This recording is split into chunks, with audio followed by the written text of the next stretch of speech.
จะใส่อะไรเอ่ยเดี๋ยวรอแป๊บเดียวลูกแล้วรอ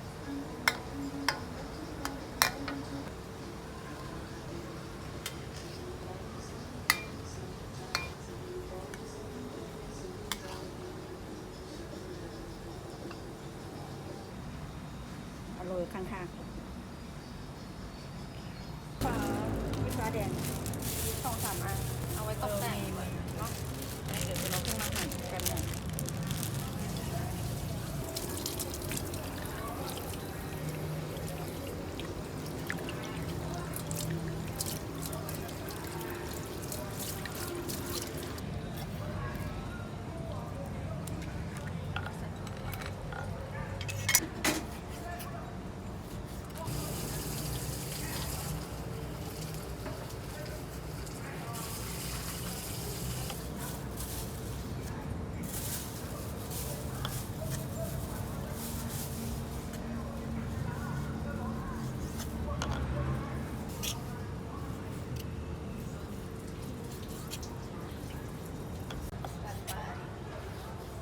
ใบกะเพราเราใช้ไหมคะ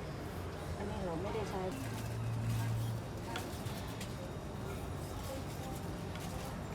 กระเทียมงานดินแดง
ค่นี้เองใส่หมด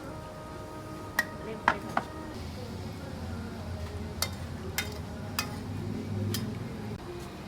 ให้มันเดือดแบบ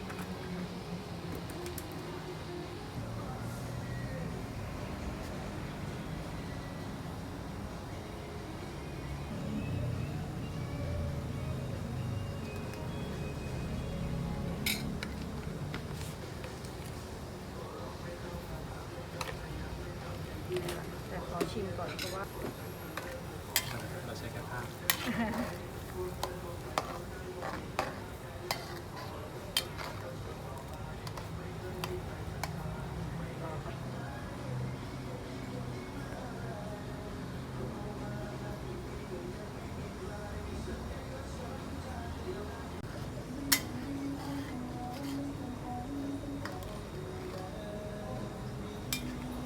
ต้องให้มันน้ำแห้งหน่อย นี่มันที่กูขิกแล้วเนี่ย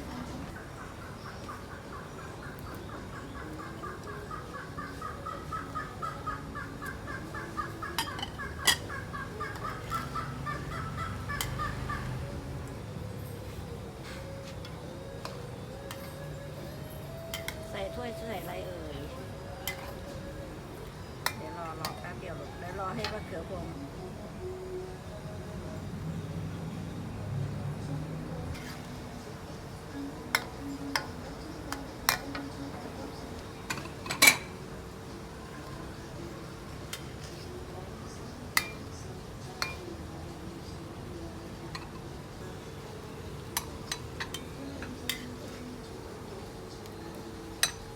เอาให้เต็มเลยเนาะจะได้